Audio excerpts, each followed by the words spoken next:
Welcome to Collard Greens and Nerdy Things, your one stop shop for all things nerdy. I am King. And I'm JC3. What we got for him today, man? Well, today we're going to be talking about episode 3 of Daredevil Born Again, which actually dropped yesterday. And I mean, what a follow up episode to the two first episodes we've got so far. So far, I'm really loving this show. What about you, Ben? I'm really enjoying the show. I'm enjoying the show just because we're not just focusing on Daredevil. We're also focusing on the human Matt Murdock. In this episode, we got a lot of courtroom drama, which is something that we weren't used to in the Netflix series. So nice change of pace. I did miss, some Daredevil, but I'm glad that we still got our boy Matt, and got some interesting developments in the story so far. Absolutely, man. Well, let's just dive right into it. The show opens Have you? up, and we're talking. Matt's visiting Hector in the jail, and they're having a really nice scene. And Hector's really telling them about what it's like back home in Puerto Rico, and he's talking about the frogs that really annoy tourists, but the locals really love it. It was just a sweet humanizing moment for Hector's character, and while he's in prison. Absolutely. Just seeing the emotion on his face as he was describing the frogs to Matt, and you could tell that Matt was trying to console him, by just telling him, "Hey, you're gonna see him again. Don't worry." The next scene was really cool. It was the hijacking scene, and me and you were talking about this off camera, and I found out that the area is, what did they call it? Red Hook. That's the name of the part of New York that they were in. And we got those two characters talking to each other, and it was kind of like, oh man, this is supposed to be like simple light work, you know what I mean? And then the Yeah. other kind of rival gang comes up, and they're checking their pockets and that kind of thing, and that one man decides to buck up, and it doesn't end well for him. It doesn't end well for him, and we're at the first major shot taken in the episode. Oh my gosh! Like sometimes you just need to learn when to keep your mouth shut, buddy. I mean, the guy even told him, he's like, "This is routine." You know what I mean? Like it just is what it is. Just give them what they want. Uh, yeah, especially in a place called Red Hook. Why would you want to don't try to be a tough guy, bro? Because Right. obviously you're gonna get your head blown off. Right. So yeah, unfortunately, they didn't stick around too long with us. But they didn't have to kill the other dude though. He was cooperating. That's messed up. Yeah, that was kind of messed up, dude. When you kind of like pan away from it and then you just see him die. I'm just like, damn, man, he was doing good. But then we got Yeah, he more even of the looked. BB report.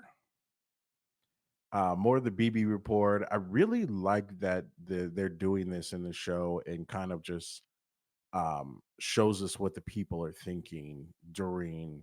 It kind of feels like as the story's moving forward, it's telling us what the people are thinking about what's happening in the story we're watching that day. So I really like that part. I really, really enjoyed like having the BB in there to really. We haven't had a lot of Marvel shows or movies really show us exactly what the everyday people in the situation are feeling. You know what I mean?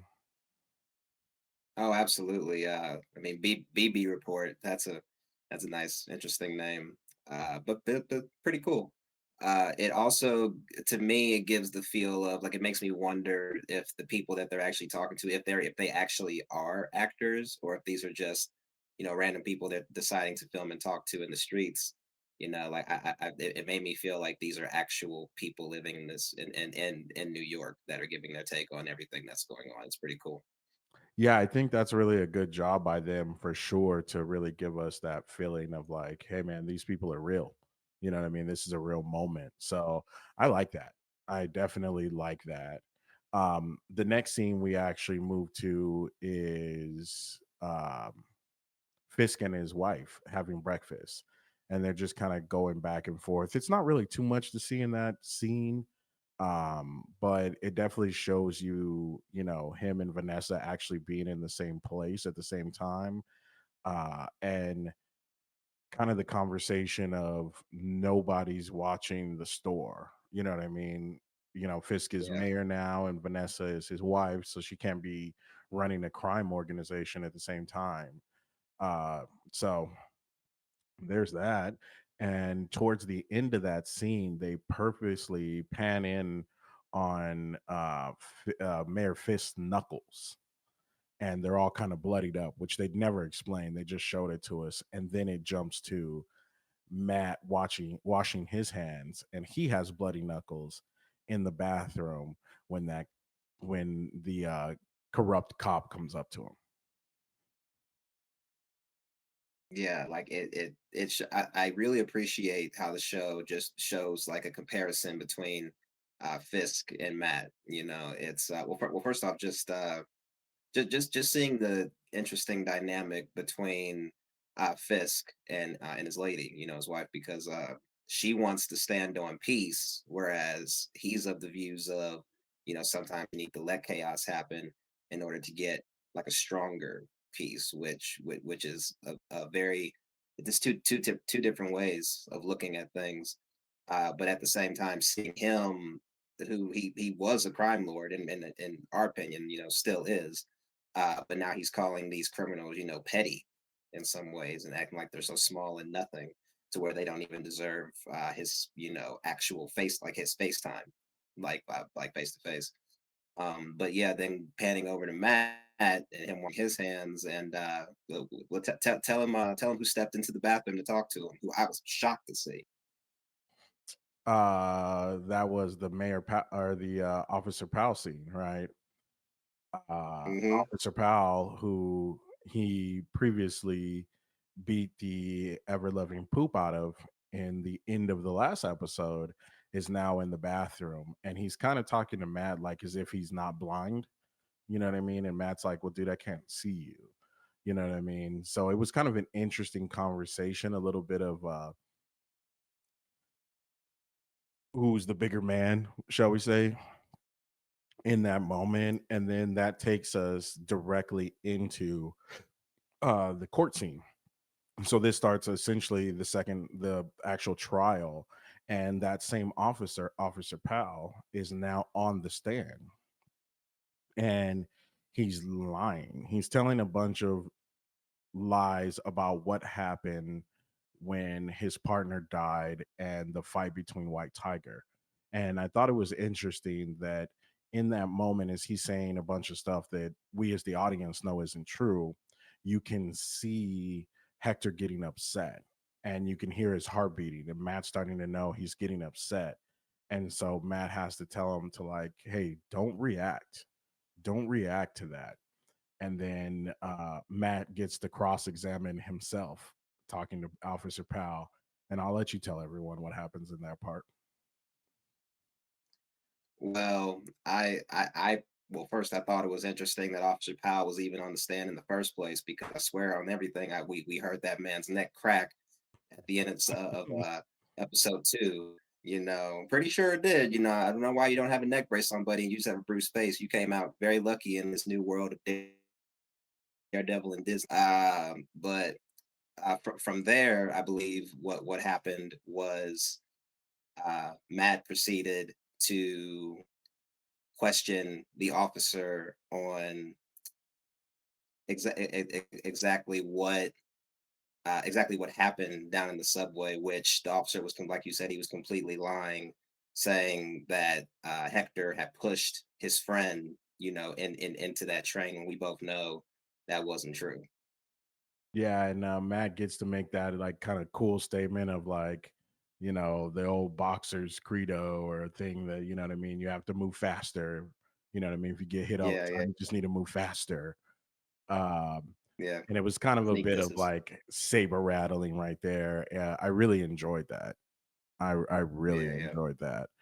Um, and then Vanessa sends Buck Cashman to dispute an argument between two rival gangs, which one of them is the Tracksuit Mafia. And then she makes them pay like 1.8 million or something like that in restitution.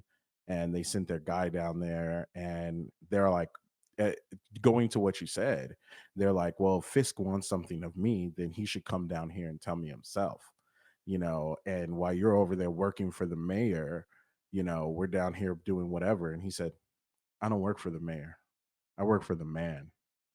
And I was like, oh boy, this guy's got something up his sleeve. We have not seen whatever they're gonna show us, but that guy, he ain't no joke. Nah, nah, like, and again, it just shows that Fisk at this point feels like he's above all that.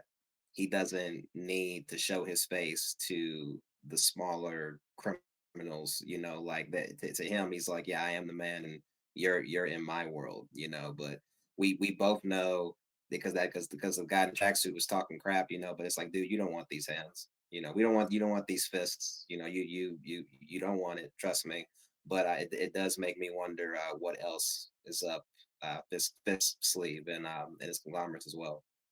Yeah, and I mean, it not only does Fisk kind of seemingly not want to be around them, you know what I mean? But I think also he needs to not be around them because if he's Yeah. seen with these, mafia folks and people he used to lead under this mafia, he's now the mayor and that puts him in jeopardy. So in some points he has to stay away from them, even if he wanted to be involved. So I like that. I really like that. I think at this point we cut back to the court scene, and um, this is when Matt has now put Hector on the stand, and Hector's giving this real, beautiful speech about what happened and his honor and the reason why he decides to kind of leap to help people. Matt asks him, "Why would you do that?" And as it's kind of oh, actually, I'm skipping a part. Hold on. Let's double back real quick. Didn't want to interrupt you. Yeah, Yeah, I didn't want to interrupt you. Yeah, we yeah, got Nikki up in the building. yeah, Yeah. let's double back real quick because I forgot that they were worried in this scene because they were trying to get the one witness to the crime to be on the stand. And there's our boy, a retired officer Cherry doing the old switcheroo with the witness, and looks like he puts him into a van, and then somewhere throughout that chase he ends up in a taxi.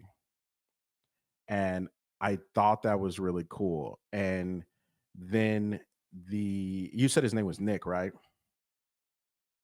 Yes, Nikki Torres. Nicky Torres. Nicky Torres walks in and he takes the stand.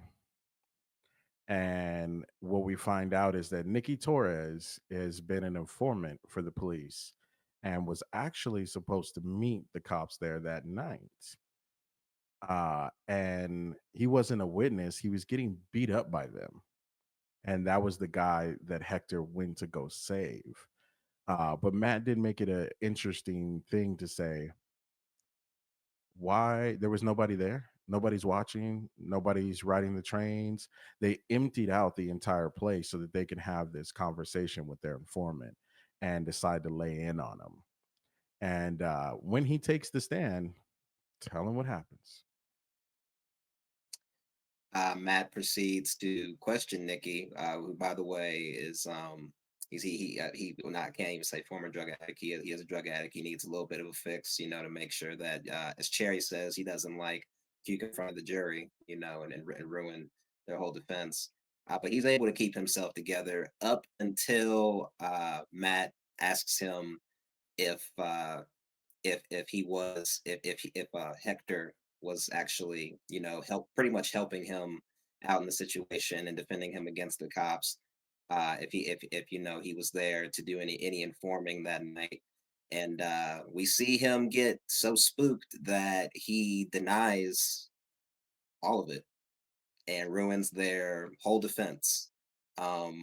We don't necessarily get why we don't know if they had something on him, or if he did something else, but what we're made to believe is that he's just afraid, and he's scared, and fears for his life, so that's why he denied everything and ruined things for Matt Yeah, and man. Hector. It was such a kind of a heartbreaking scene because it was on the edge of your seat that you're like, come on, man, tell him, tell him, tell him. And he was like, I was at home. I was chilling. I don't know about any of this. But Yeah. that brings me back to the scene that actually follows which is it follows a short break of the BB report and more people talking on the street, and then it comes back to what I was saying when Matt puts Hector on the stand, and Hector talks about his life and what he's doing and why he wants to do this and the more altruistic view of things. And then Matt drops the ultimate bombshell. He pulls out Hector's white tiger mask and asks him under oath whether he is or not the white tiger.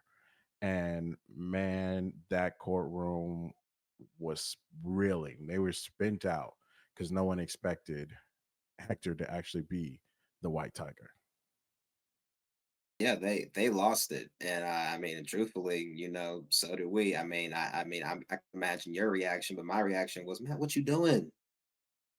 What you doing? Like, why? Like, why? We know why. Like, because he felt like that was their only hope of getting the jury to see Hector as a hero. Uh, at the same time, though, it kind of puts Matt in an interesting situation, especially as a lawyer. To me, it kind of felt reckless. I understand why he did it, but at the same time, he didn't get permission from Hector to do that, and he even got criticized by the judge for doing it. Pretty much, the judge calling him a hypocrite, for putting him out there like that. How did you feel about that whole situation? I definitely was on the team of like, oh man, what is he doing? What is he doing? Um, but once it kind of happened, and Matt kind of explained himself to the judge when they went into his chambers, I kind of understood. Like you said, this was a last ditch effort. Once the witness wouldn't cooperate and tell what we know to be true, he really only had one last swing of trying to sway the jury that this man is actually good. Uh, and I mean, later on, as we move a little bit forward, we find that he was actually right. You know what I mean? But it was something that was a bit hypocritical for him to actually be Daredevil and holding that secret so close to his vest when he then outed someone else's secret. And Hector says that. He says it wasn't your secret to tell. You didn't even ask me. And then we moved to, was this the scene with Vanessa and Fisk arguing in couples therapy? Yeah, in the therapist room. Yeah, Yeah. yeah. Pretty much, Fisk is he's kind of feeling uneasy. Like he does not want to. He doesn't want him or Vanessa to be in a place where he doesn't trust her I like when you said because that. if they're right, yeah, like if they're in if they're in the situation where there's no trust, then it could mean more than just not being together. Who knows where that could lead to if there's no trust between them? Whereas she feels like he's just trying to teach her a lesson. So it's a bit of a conflict there for sure. Right. And then we kind of get another BB report, which is cool. I love them jumping back and forth to that because, again, it just kind of shows that this is what the public thinks. And in this time, they're kind of talking about vigilantes, and some people are like, nah, I keep my gun on me. You never know. The streets are crazy, and some people are kind of against and for the idea of vigilantes. And then they moved back into the court, which, like Jay said, this is a very, kind of court heavy episode. But this is where Matt kind of shines, and you can see what the plan was. What Matt decided to do in that moment was started bringing up a bunch of uh, people from the public who have been saved and their lives have been saved by the white tiger, multiple people, and then started listing off uh, officers who have then had their life saved and have said good things in their police reports about the white tiger. And now that we know Hector is the white tiger, if he did all of these good things, why would he then one day turn and do a bad thing? And as they're listing off these names, one that comes across is Officer Morales. which we're pretty sure, we don't know, but we're all pretty sure in the world that that is Miles Morales' father.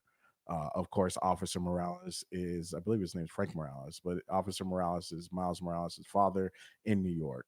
So it all makes sense. It all tracks so far. I hope that that was a reference to Miles Morales' father, like that. That would be our second reference to Spider-Man Yeah. in this show, which just makes you and me both hope that Spider-Man can make a cameo at some point, whether it's Tom Holland or maybe who knows, maybe a live action Miles Morales, maybe a live action, Officer Morales. Like we'll see, but hopefully we do get that at some point. Also, I found it very.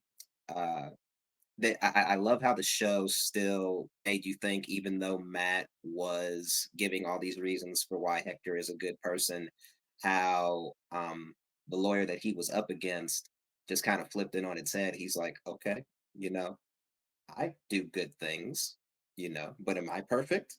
No, so like there's nothing stopping me from doing one bad thing. And by the way, Jerry, do you know what it's like to get hit by a train? That was crazy. Oh yeah. So yeah, Uh, that that was a drama. crazy scene, and what he said was wow. You know what I mean? Like as far as the drama is concerned, like wow. Um, Hmm. but then we get the coolest part. They start to read off the verdict. The jury, do you have your verdict? And the jury did. And they found Hector not guilty on all three of his charges. And he was set free, which is such a moment of vindication for us as a follower and watching this. And then some celebration. Matt's at the bar. They have like a bottle that's hidden behind. They're going to have a celebratory drink that him and Foggy would have had, but Foggy's no longer with us. But then there's this interesting thing that they go back to Fisk, and Fisk is watching the verdict on the news, and he is pissed. He is not happy. No, not at all. As he would say, we're letting another masked vigilante back on the streets when a good cop got cold. Like, yeah, he's not. He feels like he's losing, and when Fisk feels like he's losing, bad things happen. And Right. yeah, a bad And thing did happen. a bad thing happened. And what I thought was interesting before we dropped that last, bomber is um Fisk getting BB from BB's News to come in and do the article instead of a regular like high profile news organization. He went to more of a grassroots. And my assumption is because he can probably control the narrative better from a grassroots organization than he could talking to, excuse me, a major news network. Right. But I will let you tell us. We have one last scene, and as they're talking, Hector is getting dressed and he's once again Yep. suiting up. And then, He's suiting up to be White Tiger again, be out on the streets, helping people, even though Matt told him, put that up. You can't do it no more, but it's inside him. He has to do it. Even has the amulet on, which was cool to see. But then he hears a woman screaming as he's walking outside, and he tries to run towards the noise. And as he's running, there's a lone gunman tucked in the corner, comes out, shoots our boy right in the head. And now Hector, White Tiger, is no longer with us. and as that assailant walks away, we see that the assailant has a skull shirt on, fashioned just like the Punisher. Now, you and I have talked about this off screen. Our belief, and we're just going to say it now, we don't believe that that is at all Frank Castle because that's not really what No, Frank Castle would do. But not him. someone dressed up like Frank Castle did that, and then the show ends, and that is the end of that episode. I do want to say that after losing the white tiger was kind of sad, but in real life, 2 years ago, we lost the actor who plays the white tiger, and his name's Kamar De La Rosa, De La Rest in peace. De los Reyes, Kamar De los Reyes. Um, Correction, and RIP to him, and condolences to his family. He was an incredible actor, and he did a great job.